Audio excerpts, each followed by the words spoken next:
Aleluia, glória a Deus, graça e paz do Senhor Jesus, amém?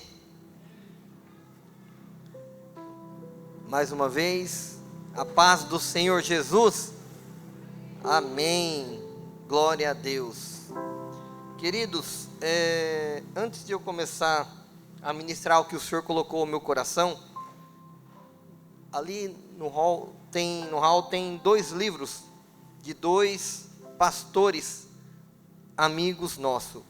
Esse primeiro aqui, o pastor Renato Jorge, tem este livro, Liderança do Céu ao Inferno. Liderança do Céu ao Inferno. Ele é um pastor líder nato, e a história de um empresário de sucesso que liderou até na prisão. Não é algo ruim que aconteceu com ele no sentido de crime, mas compre o livro, leia a história dele. Eu li essa história em algumas horas depois que ele foi levar o livro para mim, e assim, ficamos comovidos com a história dele, e Deus tem usado a vida dele do norte ao sul do Brasil, ministrando sobre liderança, amém? E também este casal aqui, no verso do livro, pastor Fábio Santana e missionária Oriane, é um casal também abençoado. Esse casal pertence lá à The Alpha Church. Pastor Fábio, além de pastor, também é juiz de direito, e que faz todo sentido ao tema da conferência que nós estamos participando, que vocês estão participando juntamente conosco. Viva um casamento acima da média. Quem gostaria de viver um casamento acima da média?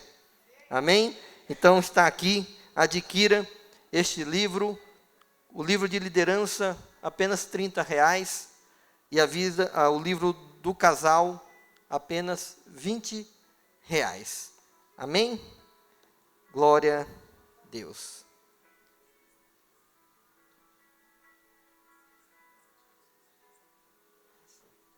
E também aqui, ao final do livro, cadê a Jamile? A Sara, pode ser Sara. Depois você pega, nós vamos presentear o pastor Jorge com o livro do casal. Amém? Deus abençoe. Abra a vossa Bíblia no Evangelho segundo escreveu Mateus. Evangelho segundo escreveu Mateus, escreveu Marcos, no seu capítulo de número 10. Marcos, capítulo 10, e versículo 6 ao versículo 9. Versículo 6 ao versículo 9. Se você quiser, vou ler aqui, na NVI, pode ser. E diz assim: mas no princípio da criação, Deus os fez homem e mulher. Por esta razão, o homem deixará, repita comigo, deixará pai e mãe. Repita agora de novo, e se unirá a sua mulher. E os dois se tornarão uma só carne.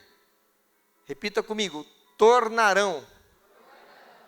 Assim, eles já não são 2, mas só uma só carne.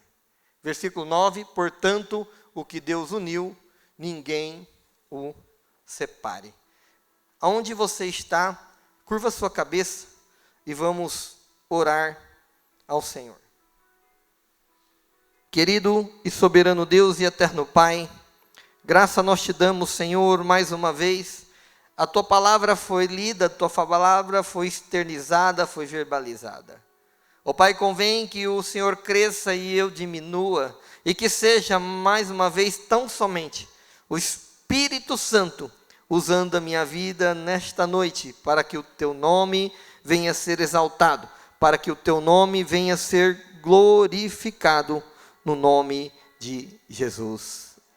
Amém.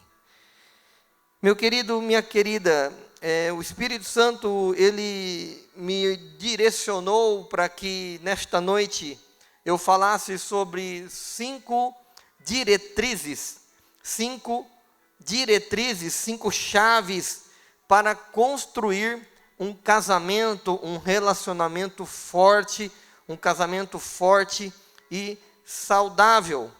Enquanto Jesus, ele lembrava desta apresentação, no princípio, Deus criou o homem e a mulher. Por quê? Por conta de que hoje o mundo tem distorcido algumas informações com relação ao casamento, com relação à criação da família. E aí ele tem direcionado de uma maneira intuitiva para a destruição dos nossos lares.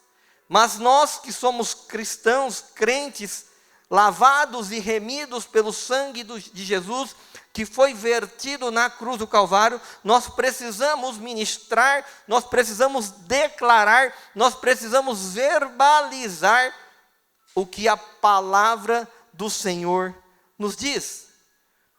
E quando essa passagem, apresentando essas diretrizes para construir esse casamento forte, Deus me falou, me revelou, através da tua palavra, algumas diretrizes, algumas chaves, que encontram em alguns versículos, dentro do contexto que nós lemos, porque há princípios dentro da própria Escritura, da palavra, os fundamentos que serão apresentados aqui, para que o casamento ele seja estabelecido de uma maneira segura, de uma maneira forte, de uma maneira construtiva, no sentido de construir como se fosse o que a Vanessa leu ontem, sobre construção, sobre a rocha.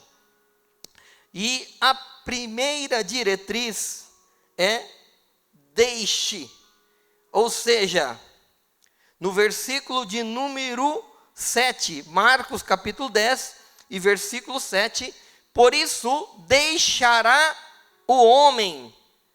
O significado literal da palavra deixar em hebraico, citada por Jesus, é renunciar à dependência de. Ou seja, deixar o homem, o seu pai e a sua mãe. Ou seja, o que isso significa? Você está renunciando à dependência dos seus pais biológicos, dos seus pais terrenos. Então, quando você deixa e renuncia à total dependência de. Agora eu queria que vocês interagissem um pouco comigo. O que é normal e natural num casamento? Ir mais na casa dos pais do homem ou os pais da mulher? Da mulher? Alguém concorda, ou melhor dizendo, alguém discorda disso? Tem alguém que vai mais do lado do homem aqui?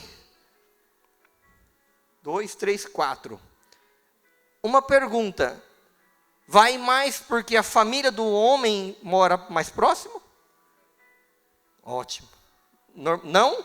Tem um falando que não. Agora vocês sabem me dizer o porquê tendencialmente vai para o lado da mulher? Nada mais, nada menos do que um princípio bíblico. A Bíblia fala: deixará o homem pai e mãe e se unirá a quem?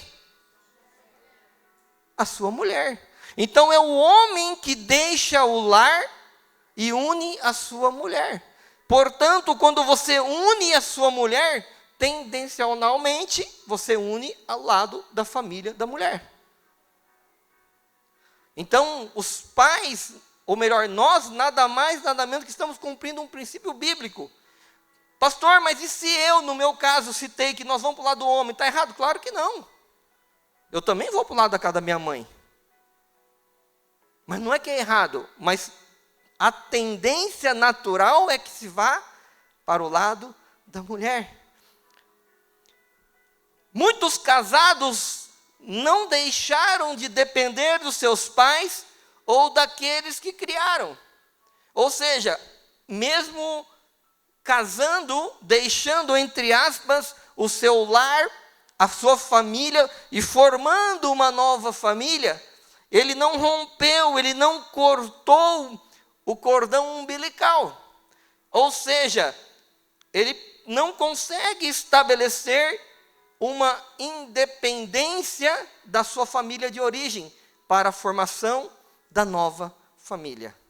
E aí, muitas das vezes, os conflitos aparecem e querem resolver com seus pais, em vez de sentar e se comunicar, assim como foi ministrado hoje pela manhã, sobre comunicação.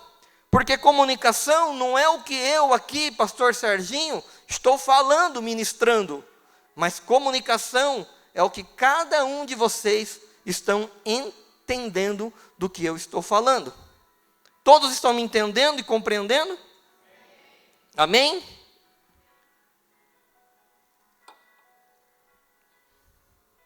Então, com isso, quando nós deixamos, o homem, quando deixa seu pai e sua mãe, ele forma uma nova família, ou seja, com isso não é mais simplesmente uma extensão da sua antiga família, é uma nova família, é uma nova estrutura, é uma nova família. E muitas das vezes nós não conseguimos separar isso e começa a gerar muitos conflitos.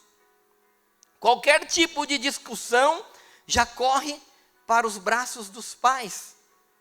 E em vez de sentar, dialogar, conversar, colocar literalmente, como diz aí um jargão popular, os pingos em cima dos is.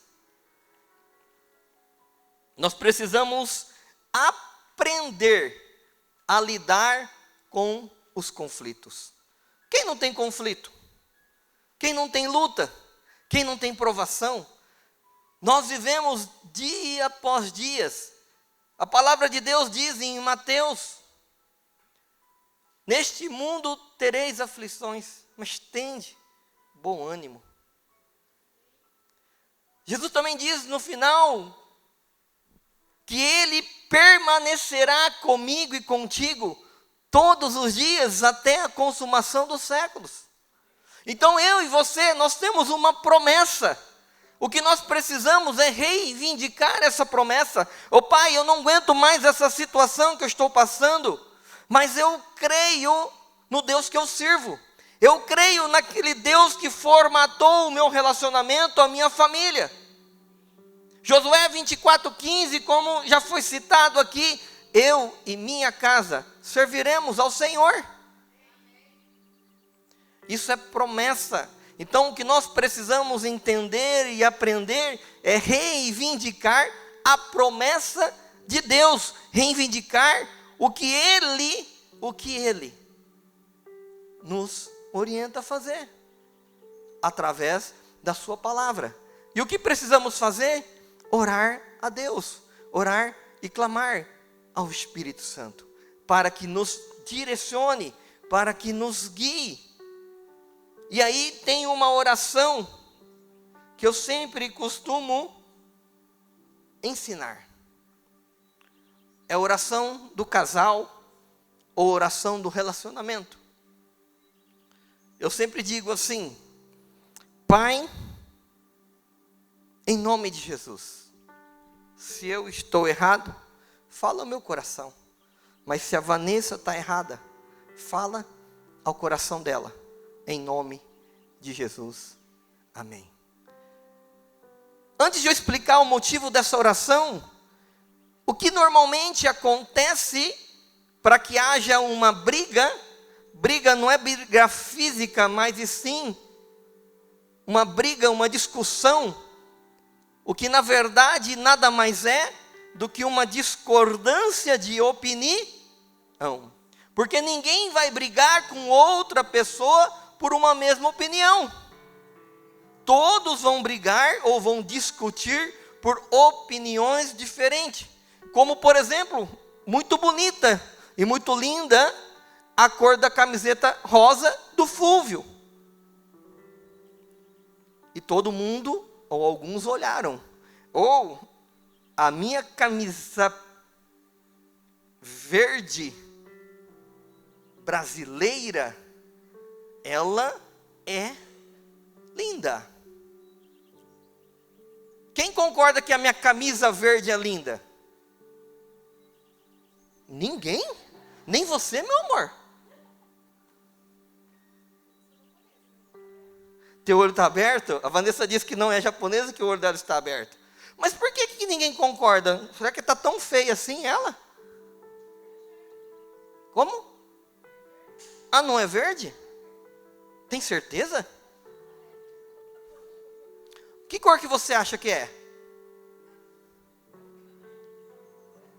Branca? Azul clara? Azul clara. Quem concorda que é azul? A maioria? Glória a Deus. Será que eu vou brigar com vocês se essa camisa é azul clara? Vocês não estão vendo? Ela é verde. Só que em algum momento vocês perguntaram para mim se eu sou daltônico. Não? E se eu fosse daltônico, quem estaria certo?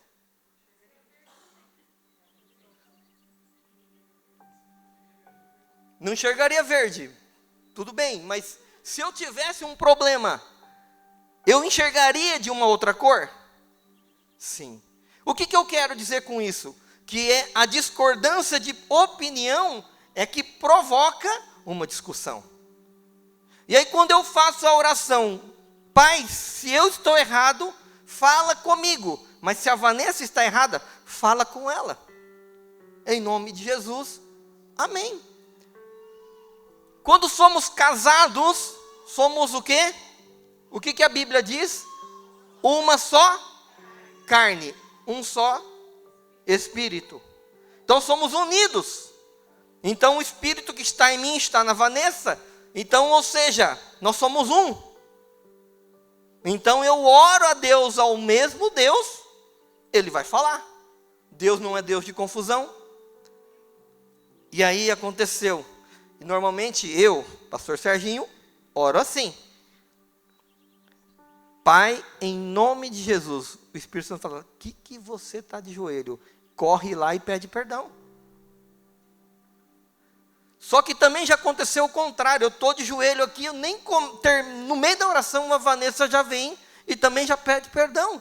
Por quê? Porque discussão é uma discordância de opinião. Aí quando eu oro a Deus, ao Espírito Santo, é Ele quem vai convencer o homem do pecado, da justiça e do juízo. É Ele quem vai falar e vai direcionar e vai guiar quem é que está correto. E aí, a minha vida, a nossa vida mudou. Porque nós entendemos que o Espírito Santo é o mesmo, e é Ele quem vai nos guiar, é Ele quem nos vai direcionar para a coisa certa.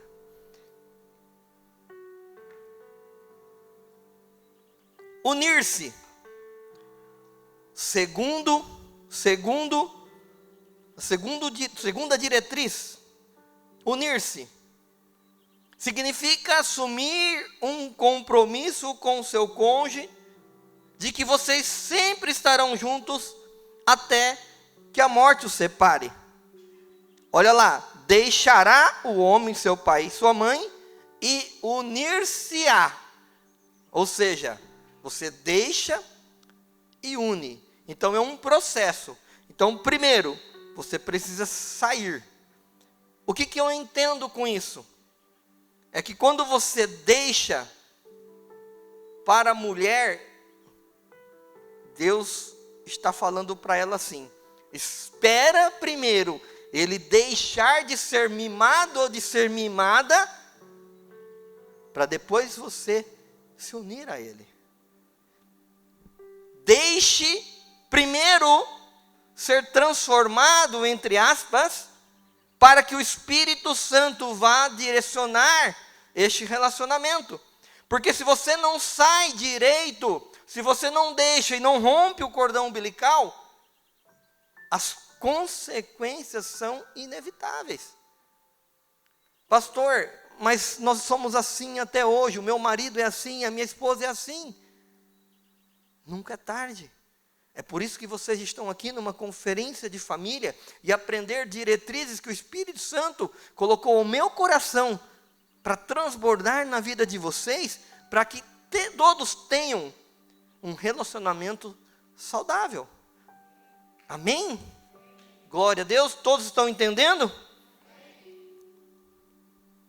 E esse comprometimento, ou seja, este assumir um compromisso, é o ingrediente básico, mas totalmente necessário, que muitos relacionamentos estão em falta nos dias de hoje.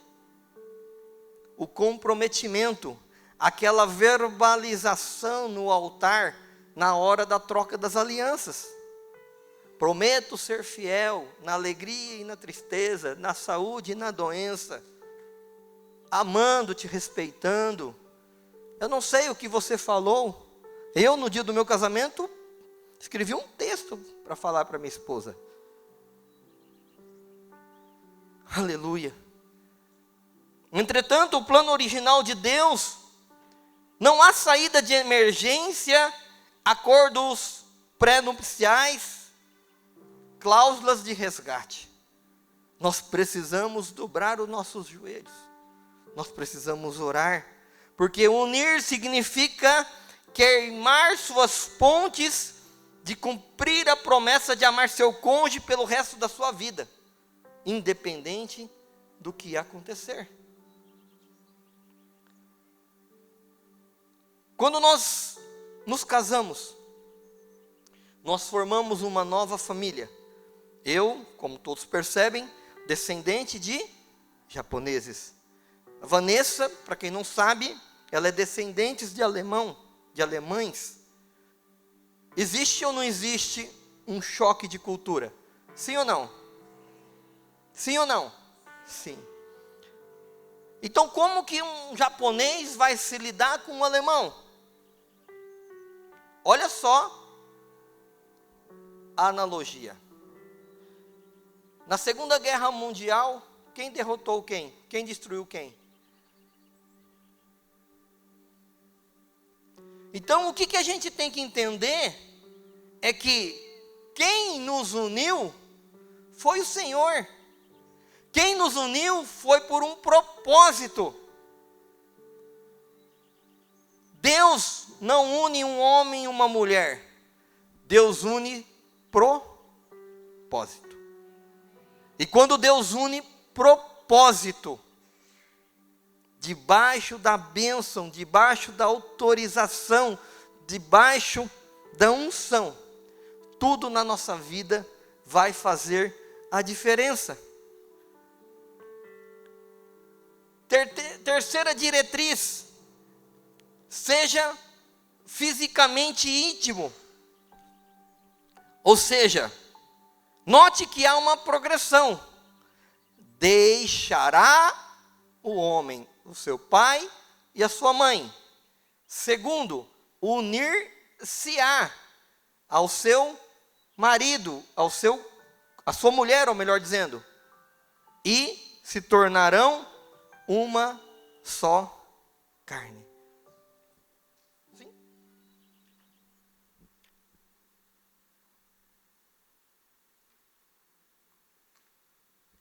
A paz, queridos. Interrompendo meu marido por um instante, me lembrei de um versículo, enquanto ele falava sobre a oração. Quando nós temos algumas divergências, ele ora pedindo: Senhor, se eu estou errado, me convença. Se é minha esposa, convence ela, porque senão a gente vai ficar brigando, não vai chegar em lugar nenhum. E a Bíblia diz em 1 Pedro, no capítulo 3, no versículo 7, direcionado exclusivamente aos maridos. Tem marido aqui? Cadê os maridos? Presta atenção. Maridos, vocês igualmente vivam a vida comum do lar com discernimento, dando honra à esposa por ser a parte mais frágil, não frágil de fraqueza. Nós temos uma sensibilidade maior e isso nos torna um vaso frágil. Mas esse frágil, ele se torna forte porque existe um marido protetor que está do nosso lado.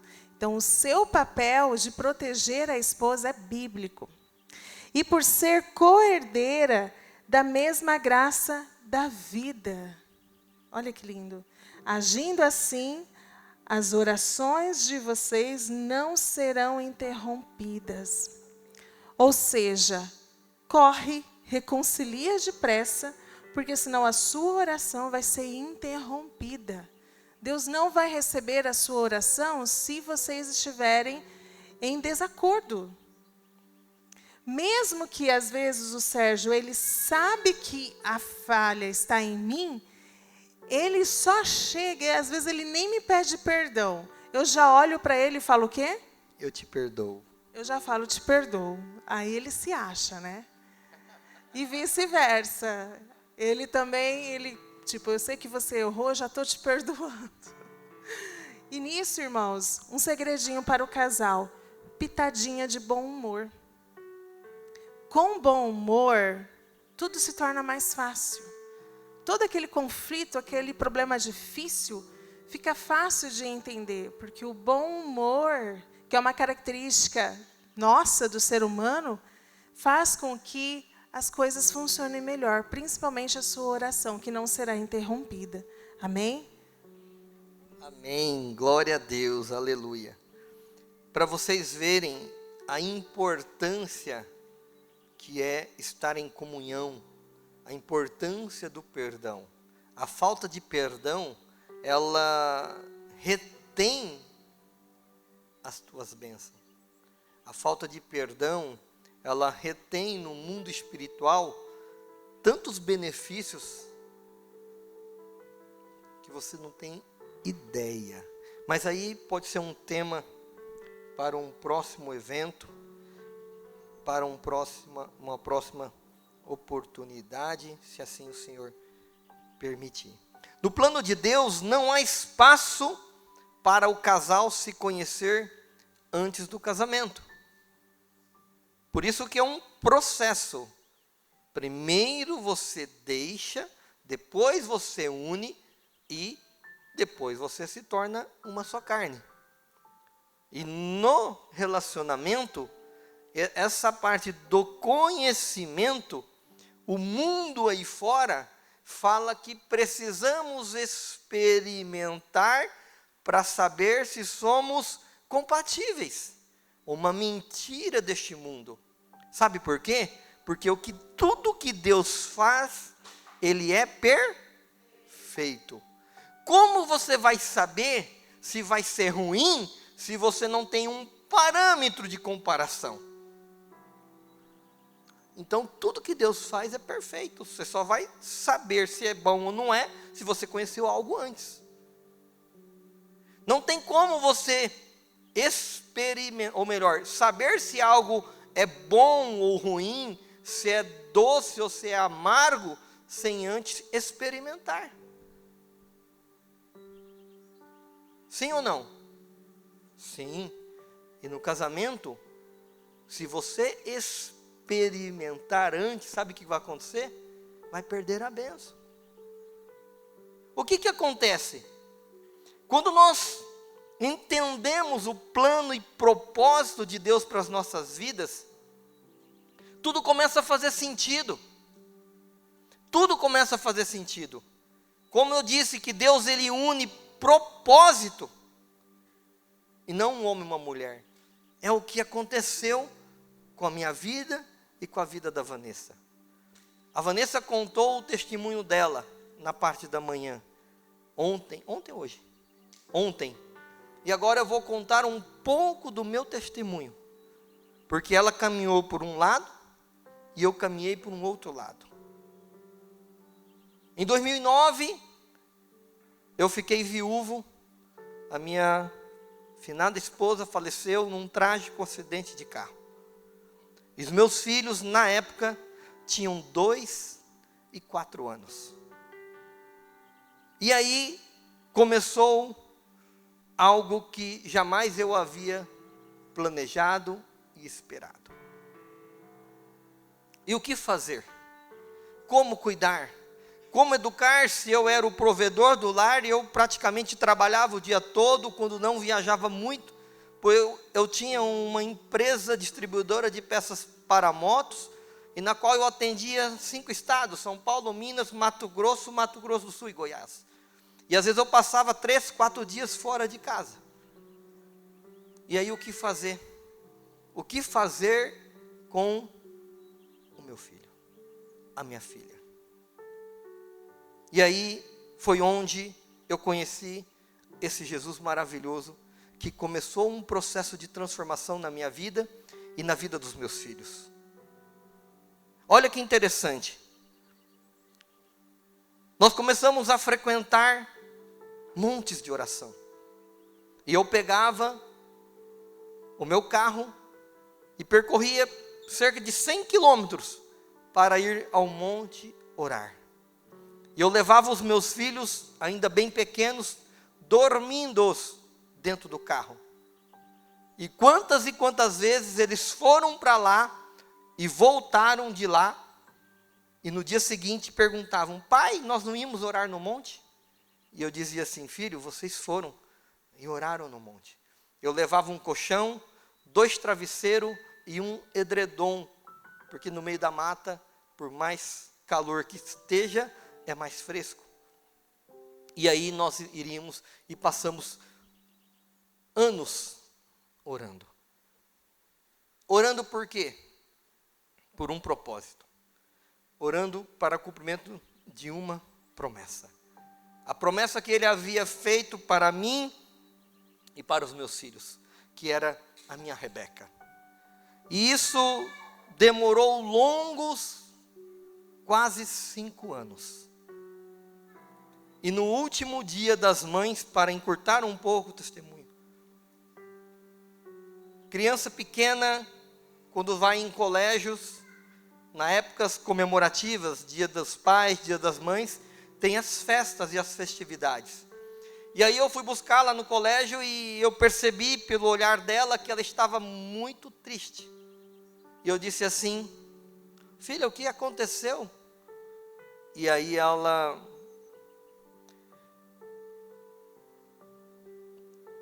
já na verdade ela estava triste e chorando muito. Aí ela engoliu o choro e disse assim, eu abaixei aquele retrovisor, olhei nos olhos dela e ela disse assim: papai, vai demorar muito para Jesus nos enviar a nova mãe? E aí eu engoli seco e disse assim: filha, em nome de Jesus, este será o último dia das mães sem a sua nova mamãe. Quando eu vi, eu já havia falado, e aí eu fui para o joelho. Falei: Deus, eu tenho certeza que foi o Espírito Santo, foi o Senhor que me inspirou para falar com fé. E eu creio e acredito e confio no que o Senhor me prometeu. Isso era maio do ano de 2013. Aí passou-se mais um mês, junho, e no mês de julho, um pastor amigo nosso, em comum, que morava na cidade de Ilha Solteira, onde a Vanessa morava, e eu morava na cidade chamada Jales, ambos no interior do estado de São Paulo. E aí ele havia dito que já estava orando por nós por cerca de 1 ano, porque ele já conhecia a Vanessa há mais de 3 anos. E ele mandou um link e disse assim: olha essa jovem. E eu, obviamente, falei: nossa, pastor, que linda, essa é a sua Rebeca. E aí eu adicionei no Facebook, ela aceitou, demorou um pouquinho, fez o charminho dela. Porque, gente, precisa ser milagre. Japonês com 2 filhos, casar com uma Rebeca. Precisa ser milagre ou não precisa? E também, antes de continuar, trago o abraço dos nossos pastores, pastor Jairo e cantora Cassiane. Eles são os nossos atuais pastores. E ele, numa mentoria onde eu participo juntamente com a minha esposa e mais alguns irmãos, ele disse, como que ele disse? Ele disse, Deus foi bom para você. Deus foi bom para você. Eu entendi todo o recado. E aí a gente começa a entender a fidelidade de Deus no joelho no chão. A fidelidade de Deus quando nós cumprimos princípios e Ele cumpre promessa. Porque foi uma promessa que Ele fez não só para mim, mas para o Enzo e para a Anne. E aí, no dia 24 de julho, eu marquei um encontro com a Vanessa.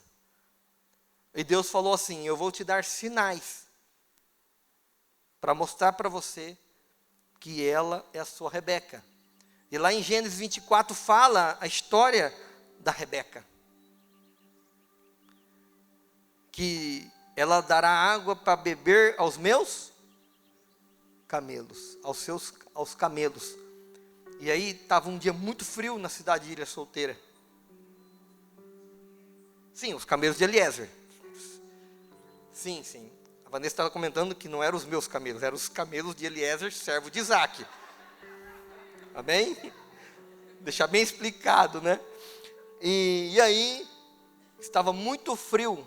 E a Anne estava de blusa, meia calça bem grossa, mas mesmo assim, ela estava com muito frio. Aí a Vanessa tirou a jaqueta dela, chamou a Anne, colocou a blusa por detrás dela e a abraçou. E o Espírito Santo falou, eu não disse que ela irá cuidar dos teus camelos? E aí para mim, eu iria começar a orar já com o nome na minha Rebeca, Vanessa. Porque até então eu orava pela Rebeca. A minha pretendida chamava Rebeca. Só que não era uma mulher com o nome de Rebeca. A minha Rebeca era Vanessa. E aí nós nos encontramos e passamos a nos encontrar aos finais de semana, sempre na companhia desse pastor. E aí no dia 7 de agosto, ela ainda cursava a faculdade. Eu fui até o colégio, até a faculdade dela, e levei um buquê de rosas. E a Vanessa também tem uma história que ela contou ontem, mas tem alguns que não assistiram. E aí ela passou por um rompimento de um noivado de 6 anos. E ela estava muito machucada. E também no ano de 2009. Só que ela não queria se relacionar, ela estava fechada para relacionamento. E com alguns dias eu chego com um buquê lindo de rosas. E ela, em vez de ela vir receber, que mulher não gosta de receber rosa? Todas, pelo menos na maioria, gostam, mas a maioria gosta. E ela, a hora que eu percebi que eu ia entregar a César, ela recuou. Eu falei assim, o Espírito Santo falou assim, leia pelo menos o cartão. Leia pelo menos o cartão. Carlinho, César não, Carlinho. Leia pelo menos o cartão. E nesse cartão estava escrito, eu te convido para um propósito de oração por 30 dias, de namoro com propósito de casamento. E se assim o Senhor confirmar, nós já marcamos o nosso casamento. E aí, aí é diferente. Aí é diferente porque quando coloca Deus no negócio, no relacionamento, porque a palavra de Deus diz que um cordão de 3 dobras não se rompe facilmente. Então eu convidei o mesmo Deus dela para entrar nesse casamento.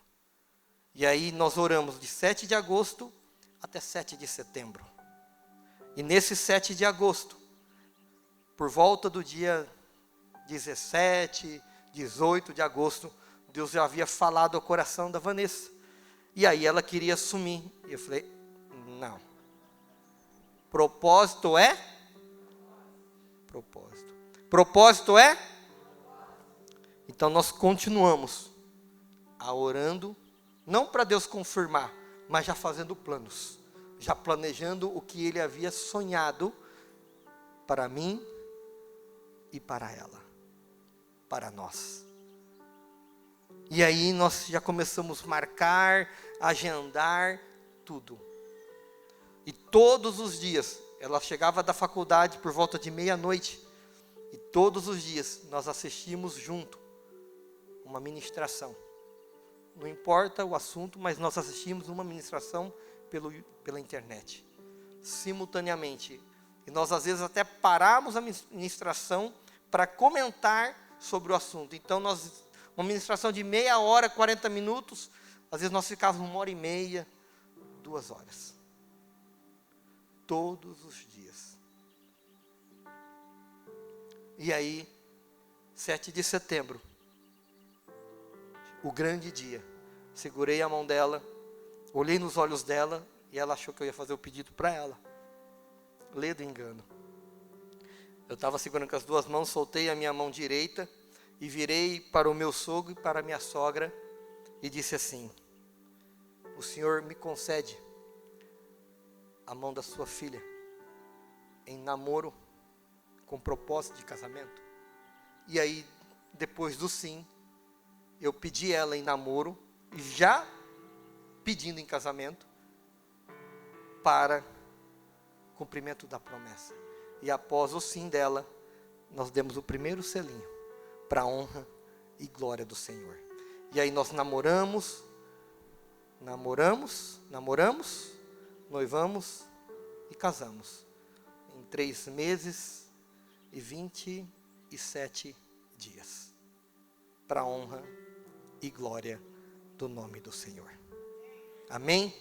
Porque Deus é o Deus que faz promessa, mas é o Deus que cumpre promessa.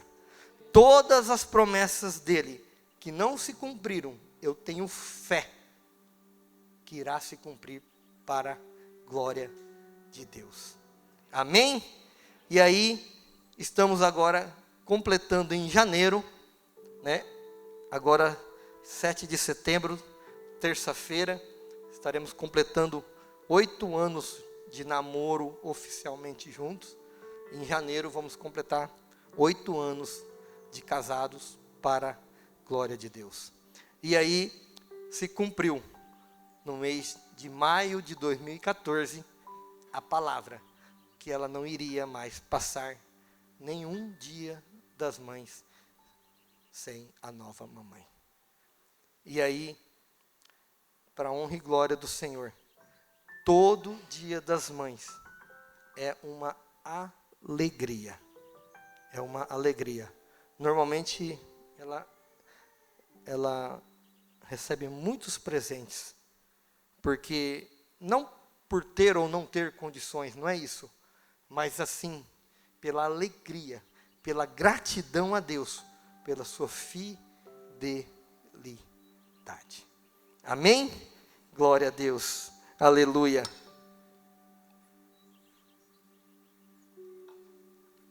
Coloca a foto para mim, por favor, da nossa família. Tira a foto depois.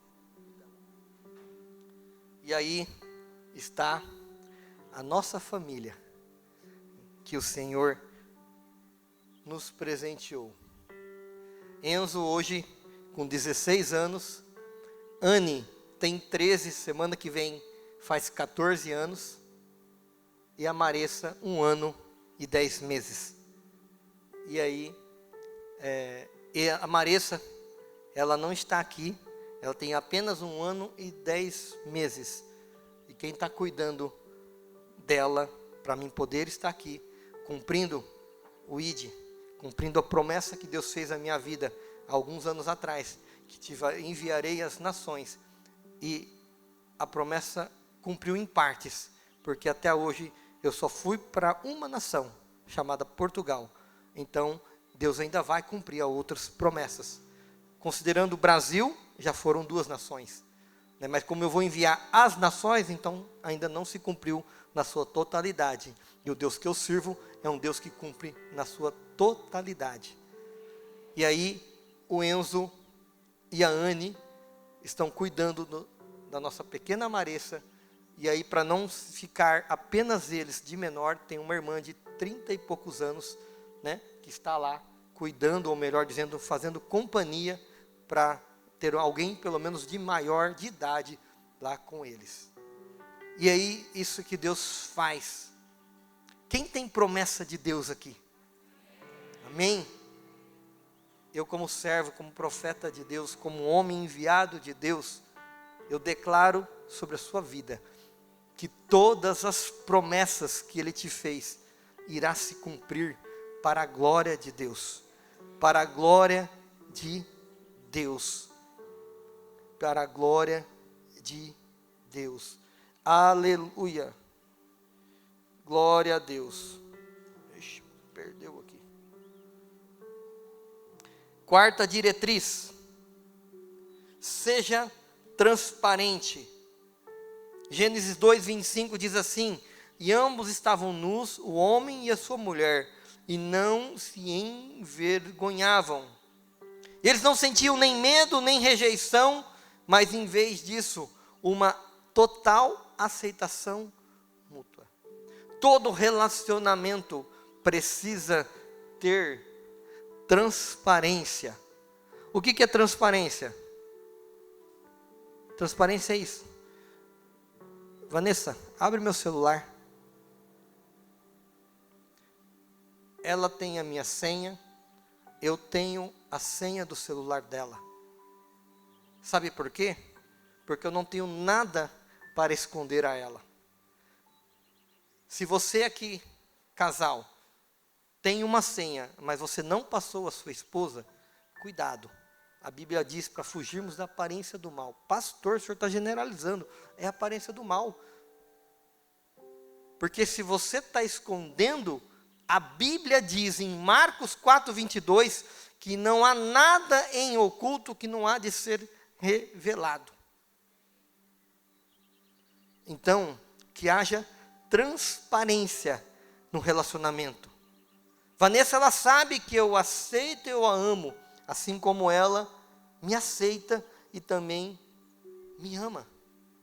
E isso faz com que sejamos transparentes, isso faz com que sejamos nós mesmos, um com o outro. A transparência, ela protege, ela promove. A transparência, ela vai além de onde os seus olhos podem ir. Quantos casais são destruídos pela falta de fidelidade? O meu pastor diz: eu não preciso usar uma aliança para provar a fidelidade à minha esposa. Só que a aliança, ela serve como símbolo da fidelidade. Ou seja, quando você vê uma aliança no dedo anelar, no dedo esquerdo de um homem ou de uma mulher, você sabe que ele ou ela é casado. E é isso que nos diferencia. Porque essa aliança é uma aliança que eu fiz com a Vanessa, uma aliança que ela fez comigo e uma aliança que nós fizemos com o Todo-Poderoso. Amém? Glória a Deus.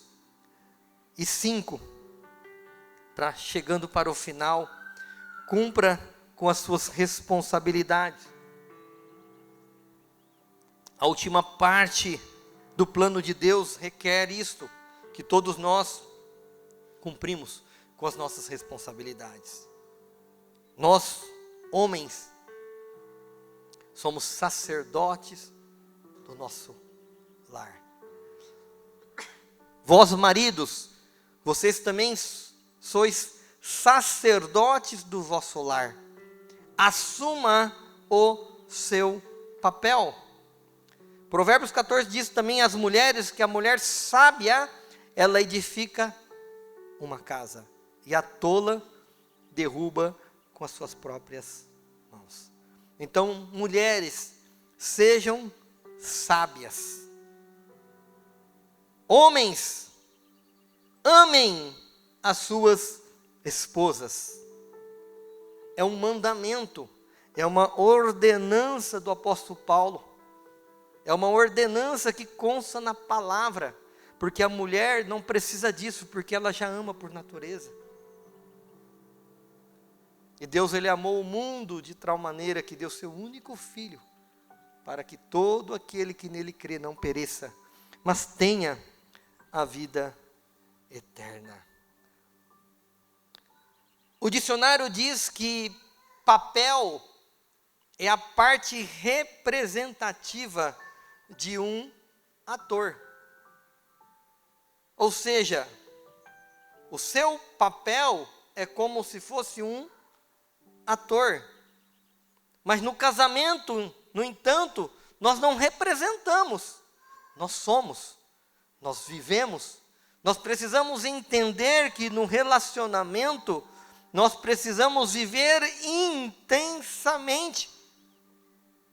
Nós precisamos nos entregar totalmente, porque de acordo com a palavra, o marido tem responsabilidades claras, sacrificialmente, de amar e liderar a sua esposa, enquanto esta tem responsabilidades claras de respeitar e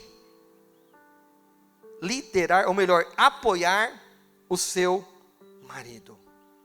A função da esposa, o mundo aí às vezes distorce as palavras, mas a função da mulher é ser auxiliadora, é ser submissa, mas não é submissa como no Japão, por exemplo, que a mulher sempre anda atrás do marido. Não é essa submissão. A submissão é sob a missão destinada ao sacerdote, que é o seu marido. O meu chamado é um chamado ministerial, pastoral, evangelístico, e a missão da minha esposa é ser a minha auxiliadora. É isso. Vocês já viram isso? No meio do culto, a esposa do pastor interrompeu um culto para citar um versículo, porque ela me completa. O Espírito Santo tocou o coração dela. Não, quem está pregando sou eu, não. Não, a mim, amor. Deixa Deus te usar. E é isso, é sob a missão. É isso que completa. É isso que vai fazer a diferença. E o mais interessante é que quando eu conheci, durante o período de oração, foi durante o período de oração que eu disse sobre o meu chamado, né? Durante o período de oração, eu disse a ela se ela estava preparada, ou se ela tinha um chamado, ou algo no sentido de ser esposa de pastor. Aí ela disse, mas por quê? Porque o meu chamado é, e você precisa entender que esse é o chamado que Deus me fez. Tanto que quando eu fui convidado a dirigir uma igreja, o pastor levantou e disse assim, igreja, se coloque de pé, que nós precisamos enviar um novo pastor para a congregação tal, que o pastor está com problema de saúde e ele pediu afastamento. E a hora que nós levantamos para orar, e comecei a orar, Deus, levanta um servo de Deus. O Espírito Santo falou no meu coração, é você. Eu falei, não, Deus, eu não estou preparado. É você. Deus, mas a igreja, ela exige teologia, e falta 3 meses para mim terminar. É você. E aí nós oramos. No final do culto, um pastor chegou no ouvido de um obreiro e disse assim: vai lá no irmão Sérgio e fala que o pastor Cláudio quer falar com ele no final do culto. Só que ele estava falando a uma distância de uns 30 metros. Mas eu ouvi o que ele falou. E aí ele veio caminhando na minha direção. Falou ao meu ouvido: irmão Sérgio, ao final do culto o pastor Cláudio quer falar contigo. Aí eu entrei na sala no final do culto, fui falar com o pastor Cláudio, que é o nosso pastor presidente. E eu disse assim a ele. Ele me disse: estou precisando de um obreiro. E eu disse: eis-me aqui. Ele disse assim: não, mas você não está entendendo, é lá pro Pedro Nogueira. Falei: eis-me aqui. Não, mas eu acho que você não está entendendo, é para você pastorear aquele rebanho. Eu falei: eis-me aqui. Mas como assim? Deus falou comigo no culto. Então conversa com a Vanessa e depois você me dá a resposta. A resposta é sim, pastor. Mas como assim? Porque é o meu chamado. E ela já está ciente. Mas eu vou conversar com ela. Tá? Eu ligo para o senhor. Chegamos em casa. Conversei com a Vanessa. Chamei nossos filhos. E nós, unanimemente, dizemos sim ao Senhor. Liguei para o meu pastor. Em 37 segundos ele disse: então, você entrega a sua liderança onde você está. E a partir de domingo, você assume aquela igreja. E pastor Marcos irá fazer a sua posse. Que Deus abençoe e deixa Deus te usar. 37 segundos durou uma ligação para o meu chamado. Sabe por quê? Porque quando Deus tem pressa, a sua vida é num piscar de olhos, é que pode fazer a diferença. É num piscar de olhos. É o que a Bíblia diz. O choro pode durar. O choro pode durar. Mas a alegria vem no amanhecer. Eu não sei quantos aqui estão chorando há várias noites. Que parece que o seu amanhecer nunca chega. E eu declaro em nome de Jesus que vai amanhecer, vai cessar, em nome de Jesus. Mas outras virão. Pastor, o senhor está acabando de liberar uma bênção e está declarando. Eu falei: não, tudo faz parte do processo para Deus levar ao destino, ao seu propósito. Toda luta e toda tribulação, Deus ele permite que nós passamos para que nós estejamos mais alinhados com o plano e propósito dele. Toda luta, ela faz parte. E olha que interessante, toda luta gera uma ferida, toda batalha gera uma ferida. E muitas das vezes ferida que fica sangrando, e fica em carne viva. Mas ela passa. Essa ferida, ela cura. Essa ferida provoca uma cicatriz. E aí vem um milagre. Toda cicatriz fechada é um ministério aberto. Toda cicatriz fechada é um ministério aberto. Eu perdi a minha esposa, mas Deus me deu uma mulher virtuosa. Deus me deu uma mulher gloriosa. Deus me deu uma Rebeca. Deus me deu o infinitamente mais que Ele tinha para mim, sem ao menos eu merecer, mas Ele deu. Se Ele deu para mim, Ele vai dar para você. Só que aí junto com isso, junto com toda essa luta, Ele nos deu autoridade para falar sobre o assunto de família, de casal, e por que também de oração e intercessão? Porque fez parte do processo. Enquanto eu estava sendo moldado, no plano de Deus, a Vanessa também estava sendo moldada. Porque ela ficou conhecida como a noiva abandonada na cidade dela. Uma cidade de pouco mais de 20 mil habitantes. Como aqui. Acontece algo, todo mundo fica sabendo aqui ou não? A Vanessa, a crentinha abandonada no altar. Mas Deus tinha uma promessa. Só que a promessa que Deus tinha para ela veio pela entrega dela. Casamento marcado, tudo pronto, ela disse assim: Deus, se não é Ele, eu te entrego.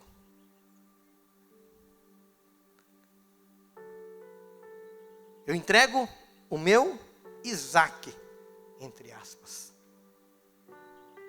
E aí ela entregou. Ô filha, eu só estava esperando você fazer isso. E tomou ele. E aí ela viveu um luto, entre aspas. Oi? Sim. Ele está vivo, ele tomou o sonho. Ela quis deixar bem claro, o cara não morreu. Mas Isaac também não morreu naquela época.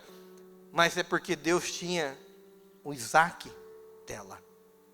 Aquele não era o Isaac dela. Aquele foi o Isaac de outra. E que Deus abençoe onde ele esteja. Sabe por quê? Porque a promessa que ele havia feito para mim e para ela era para nós dois estarmos aqui hoje. E quando nós cumprimos esses deveres, isso contribui para a unidade e intimidade do casal. Isso vai fazer toda a diferença na vida do casal. E talvez uma boa aplicação destes 5 princípios para que seu casamento seja você. E para que você considere cada um deles.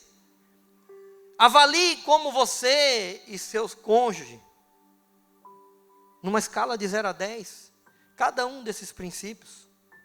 Deixar, unir, cada um deles. Tornar-se-á. Como vocês estão na transparência e como cada um está no cumprimento das suas responsabilidades. A Vanessa ministrou.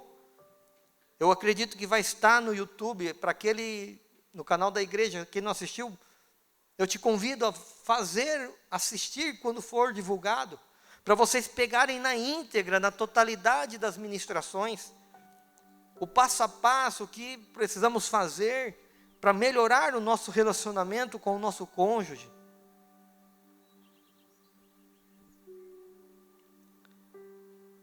E aí, que todos nós sejamos tolerantes um com o outro, sejamos verdadeiros,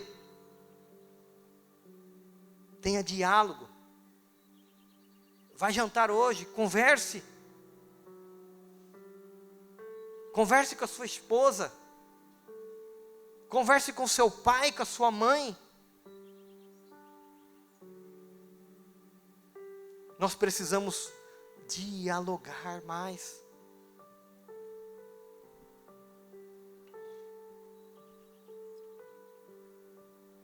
Escolha qual área você acha que está mais deficiente.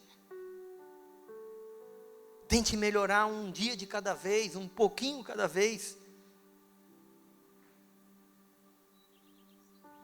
E assim, quando você consegue identificar, mudar, transformar as vossas vidas, você começa a entender o plano de Deus para o casamento na sua vida.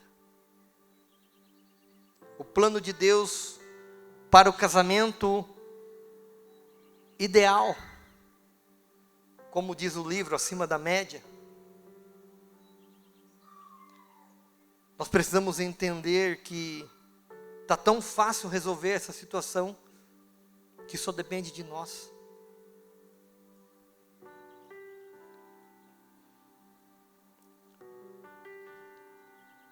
E a Vanessa, ela é fruto de oração. os meus filhos, Enzo e Anne, estão lá. Acredito que ainda estão na igreja, que o culto lá termina às 20 horas. São um pouco mais de 20 e 23 agora. Mas sempre conversam. Com 8 meses já estão fazendo parte de lideranças. Por eles mesmo pediu, pai, mãe, eu quero entrar para o voluntariado da igreja. Voluntariado é um sistema que a igreja lá criou para poder servir na igreja, ajudar e auxiliar os líderes. Partiu deles, por quê? Porque ele vê o que eu e a Vanessa fizemos por muitos anos. Saímos, andávamos 9h30 de ônibus ou 7 horas de carro, pagando todas as despesas, hospedagem, alimentação e viagem, para servir de forma voluntária, de forma gratuita, para poder cumprir o propósito de Deus na vida das pessoas. E eu aprendi que tudo isso não basta apenas orar, mas principalmente quando nós inclinamos o nosso coração e fazemos a oração de uma forma correta. Tiago 4 e versículo 3 diz, pede e não recebe, porque pedes mal para gastar em vossos deleites. E eu só demorei, lógico que foi um processo de Deus na minha vida, mas demorei mais de 4 anos para encontrar a minha Rebeca, porque na minha oração era essa, Pai, em nome de Jesus, eu preciso de uma mãe para os meus filhos. E eu orava pedindo uma mãe para os meus filhos, porque era a oração da Anne e do Enzo. A oração do Enzo tinha um adendo, eu quero um vovô. Então a Anne pedia uma mãe, e o Enzo pedia uma mãe, mas também tinha que ter um vovô, porque o Enzo não tinha avô, nem por parte de pai, e nem por parte da minha finada esposa. E aí ele pediu, e Deus atendeu, para a honra e glória do Senhor. E eu finalizo aqui. O que Deus uniu, que não separe o homem, mas que nós todos façamos a nossa parte, fugindo da aparência do mal, colocando em prática 5 diretrizes, 5 chaves simples, que vão corroborar, vão auxiliar a você viver um casamento muito, muito, muito melhor. Que Deus abençoe a cada um de vocês, a cada casal. Fiquei muito feliz, Carlinhos, de te ver aqui. Que Deus abençoe você, a tua casa, a tua família, em nome de Jesus, porque eu creio, gente, eu creio no plano e no propósito de Deus na vida de cada um aqui que se faz presente. Amém? Glória a Deus, aleluia. E agora também, queridos, o Senhor tocou o meu coração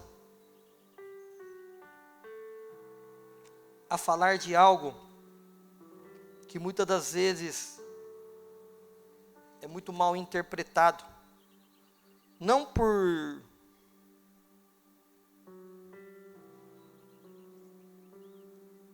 intenção, mas talvez na maneira como é colocado um assunto. Segundo o livro de Reis, no capítulo 4, e no versículo 1 a seguir diz assim, e uma mulher, pode colocar no telão, segundo o livro do Reis, capítulo 4, versículo 1 a seguir. Certo dia, a mulher de um discípulo dos profetas foi falar a Eliseu, teu servo, meu marido morreu, e tu sabes que ele temia ao Senhor. Mas agora veio um credor que está querendo levar meus 2 filhos como escravos. Eliseu perguntou-lhe: como posso ajudá-la? Diga-me o que você tem em casa. E ela respondeu: tua serva não tem nada, além de uma vasilha de azeite. Então, primeiro, ela chegou diante de uma autoridade, o profeta Eliseu, e disse que o seu marido havia morrido, só que ela já foi colocando as características, que ele era teu servo, ele servia, ele fazia isso, fazia aquilo, e agora, porque era um costume da época, quem havia contraído dívidas e não havia condições de pagar, o pagamento era feito como? Com os filhos. E aí, que mãe que já perdeu o marido não vai ficar desesperado se querem levar como pagamento os seus próprios filhos? E aí ela veio o quê? Reivindicar. E ele disse: que hei de fazer? Dize-me o que é que tens em casa. E aí a mulher diz assim: tua serva não tem nada. Deixa no telão, por favor, esse verso, número 2. Tua serva não tem nada em casa. Coloca na versão, por gentileza, ACF, Almeida Corrigida Fiel. Tua serva não tem nada em casa. Agora eu quero fazer uma pergunta. Quanto que é R$1.000 multiplicado por nada? Alguém pode me ajudar? Quanto que é 1.000 multiplicado por nada?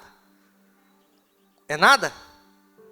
Quanto que é 1.000.000 multiplicado por nada? E quanto que custa, ou melhor, e quanto é 1 trilhão de reais multiplicado por nada? Continua sendo nada? Ótimo. E essa mulher disse que a tua serva não tem nada. O que eu quero dizer com isso? Deus não multiplica algo na tua vida do nada. Ele sempre vai multiplicar algo na tua vida com relação a algo. Ele não pode, ou melhor, não é que ele não pode, mas ele não faz porque ele cumpre os seus princípios, ele não negocia os seus princípios. Então ele precisa multiplicar algo de algo. E aí, depois tem uma vírgula, que diz assim: a tua serva não tem nada em casa, vírgula, senão uma botija de azeite. E conta o texto, mais para frente, não precisa colocar, mas conta o texto que através dessa botija, o profeta disse a ela para procurar vasilhas, e não poucas, mas muitas. E essas vasilhas, depois você entra no teu quarto, fecha a porta e deita esta botija. Alguns historiadores dizem que é aproximadamente 600 ml de azeite, e deita esta botija nos baldes vazios que você trouxe. Essa botija, o pouco, ou melhor, o nada que ela disse que tinha, Deus fez tudo. O que você acha que é nada para você, nas mãos de quem sabe, de quem conhece, de quem pode mudar a situação, se transforma num tudo. Então, quando você não tem nada, Deus não pode fazer nada. Mas quando você está em movimento, quando você faz algo, quando você tem algo, o pouco que seja, Deus multiplica. E agora eu quero convidar vocês, porque Deus, ele multiplica algo de uma semente. E quando nós entendemos o propósito de uma semente, nós vamos começar a entender qual é o significado verdadeiro de uma semente. A semente, todos nós conhecemos. Primeiro, para ela frutificar numa terra fértil, ela precisa antes morrer. Uma semente, então, ela passa por um processo de dor, de morte, de escuridão. E aí ela é enterrada em um solo fértil.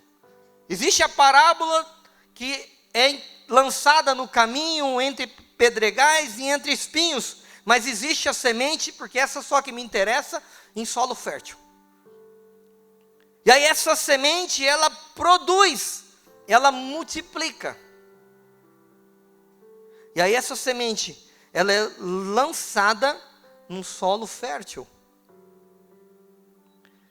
E toda semente que é lançada em um solo, a Bíblia diz que Deus deu ordem à terra: multiplicai. Então toda semente que você lançar em uma terra, a ordem dada por Deus é para multiplicar. Só que olha que interessante, tem alguém que trabalha com agricultura, lavoura aqui?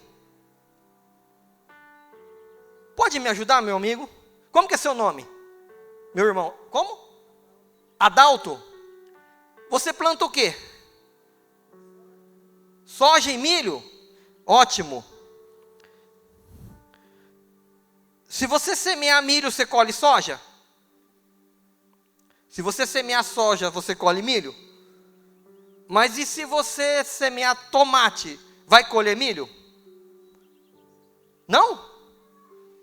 Mas como você sabe? Não entendi.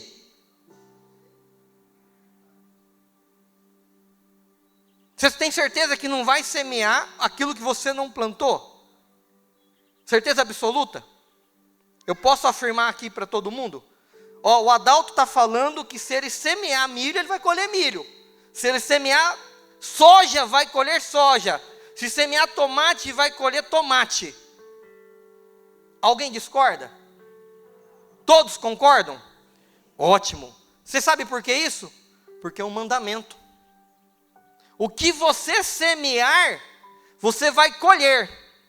Só que a diferença é 30, 60 ou 100. E por que eu estou falando isso? Porque eu tenho autoridade para falar, e no almoço eu comentei com o irmão César sobre o que Deus fez na minha vida.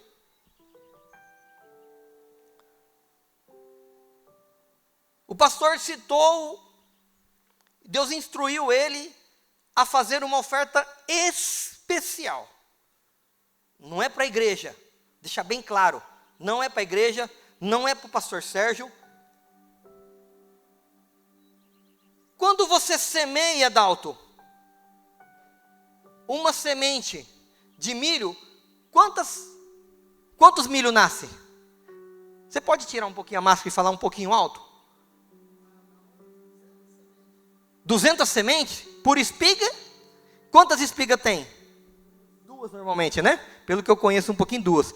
Então você está me dizendo que uma semente só, você colhe 400 sementes? Gente, que coisa.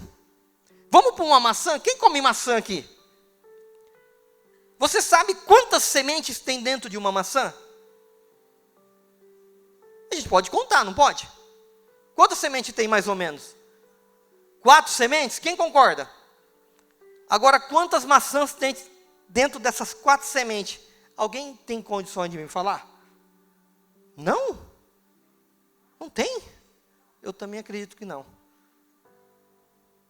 Se cada semente gera 4, são 4 vezes 4, 16, mas as 16 vai semear de novo, vai nascer mais 4. 4 vezes 16, 64, e aí vai. Mas vamos pegar o exemplo do nosso amigo, que é algo real, que ele tem autoridade para falar. Uma semente de milho nasce 400 sementes de milho. E se ele não vender e colocar pelo processo de secagem, de análise, vai secar e vai voltar as 400 sementes para o solo. Mas você pode colocar em qualquer solo, Adalto? Ah, não. Pode ser solo pedregoso, e na beira do caminho, no carreador, e pode ser no meio de espinhos. E se não for numa terra fértil? Ah, é? Nossa, que interessante. Então, o que o Adalto está fazendo, Deus explicou isso há mais de 6.000 anos atrás, ou 3.000 anos atrás, porque foi em Gênesis. Então, algo que o Adalto está fazendo hoje, Deus explicou e orientou que nós colheríamos da mesma espécie de forma multiplicada. Legal. Então, quem semear aqui neste altar semente de milho, vai colher milho. Quem semear aqui neste altar semente de tomate, vai colher tomate. Quem semear aqui neste altar semente de jiló, vai colher jiló. Mas quem semear uma oferta em dinheiro, também vai colher dinheiro. Vai colher algo multiplicado. E aí eu tenho um testemunho para contar. O pastor disse assim, ele falou de um valor muito expressivo. E eu não tinha condições.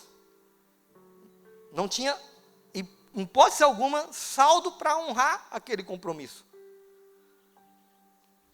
E aí ele citou assim, gente, não deixe de semear. Vai mudar, vai virar uma chave, vai mudar uma história. É algo que vai acontecer pela fé. Se vocês quiserem, pode até dividir em 10 pagamentos. Aí eu olhei para a Vanessa e falei, nossa amor, mas esse valor em 10 acho que a gente consegue pagar. E aí? Vamos amor, pela fé. Não tendo dinheiro nem da primeira parcela, mas nós somos pela fé. E aí eu cheguei, coloquei o meu cartão, digitei o valor, era um valor com um monte de zero, e dividi em 10 pagamentos. A hora que eu fui digitar a senha, o Espírito Santo falou assim, você quer a sua bênção em 10 pagamentos? Aí eu parei, eu não vou voltar para minha esposa. Amor, Deus falou assim, se eu depositar isso em 10 vezes, eu vou receber em 10 pagamentos. A minha fé não foi suficiente para fazer em uma, mas eu dividi em 2.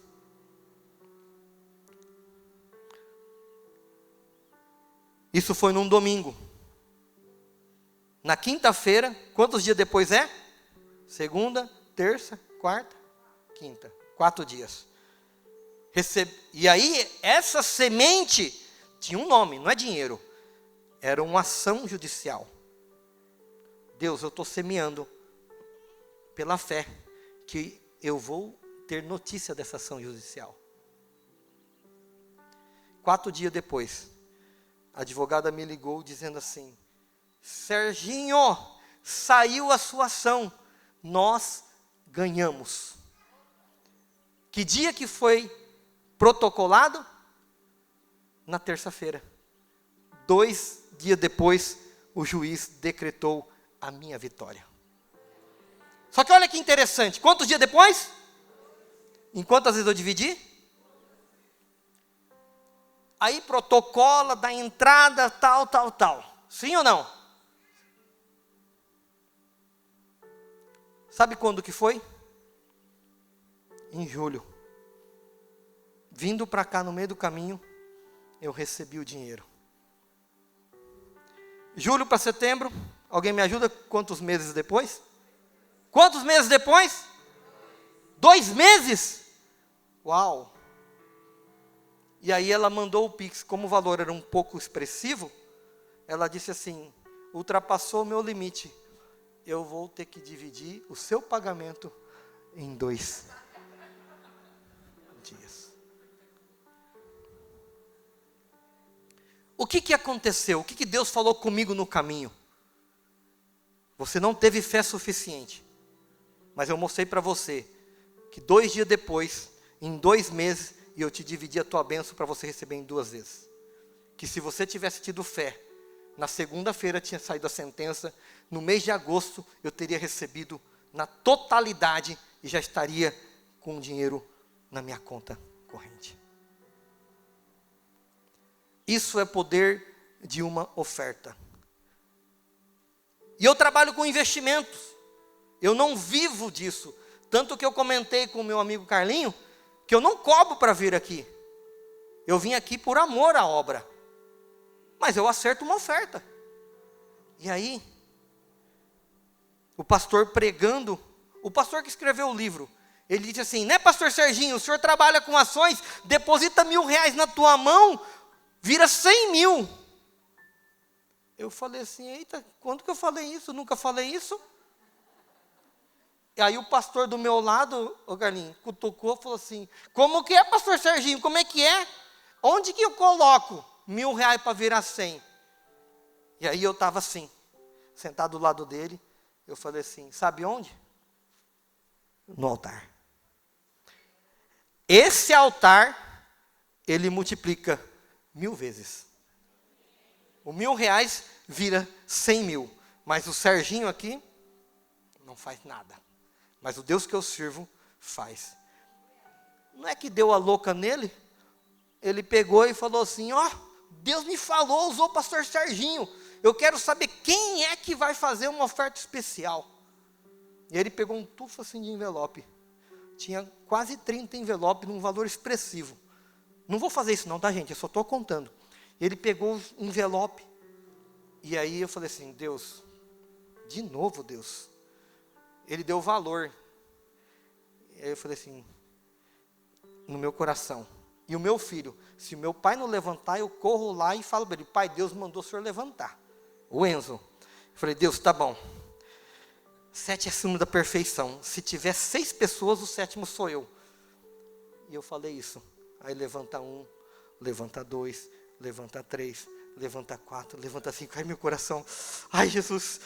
Se for mais um, eu tenho que levantar. Vou cumprir com a minha parte. Levantou o 6º. Imediatamente eu já fui atrás dele com o 7º. E depois de mim, veio mais umas 23 pessoas. Aí eu ofertei. Uma semana depois, eu recebi uma oferta, 2 ofertas, que deu 3 vezes mais o que eu coloquei no altar. Do nada. Pastor, me passa seu Pix. E aí eu passei e recebi uma oferta 3 vezes maior. Aí a gente vira um pouquinho mais crente, né, Carlinhos? Caraca, eu podia ter colocado 1 milhão. Porque se coloquei 10, é 30. Se eu coloquei 1.000, é 3 mil. Se eu coloquei 10 mil, é 30 mil. Mas foi 3 vezes, não importa. O que importa é o percentual, 3 vezes. Por que eu estou falando isso para vocês? Para vocês entenderem o poder da oferta. E agora eu convido, não é para o pastor, porque a igreja não precisa. Sabe por que não precisa? Porque a Bíblia diz em Malaquias, leva a sua oferta na casa do tesouro. Quem é casa do tesouro? Casa do tesouro não é quem faz o dinheiro? Então, se ele que faz, ele não precisa do teu dinheiro. Mas a oferta no altar, ela serve para liberar a sua vida financeira. Ela serve para transformar a tua vida financeira. Tanto é que o meu amigo não deixou mentir. Uma semente produziu, na média, 400 sementes de milho. Então foi 400 vezes. A Bíblia fala de 30, 60 e 100. 30, 60 e 100.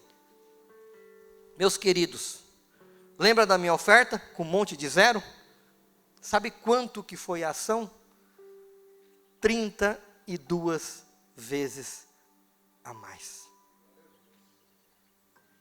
32 vezes a mais. Uma oferta. Uma oferta. E agora eu convido a vocês. Eu não sei se é uma ação na justiça. Eu não sei o que é. Se é pelo seu trabalho, se é pelo teu projeto. Sim, eu não sei para que é. Mas vem aqui. Está o gasofilácio aqui. Amém. Mas eu vou pedir para vocês virem depositarem Aqui, ó.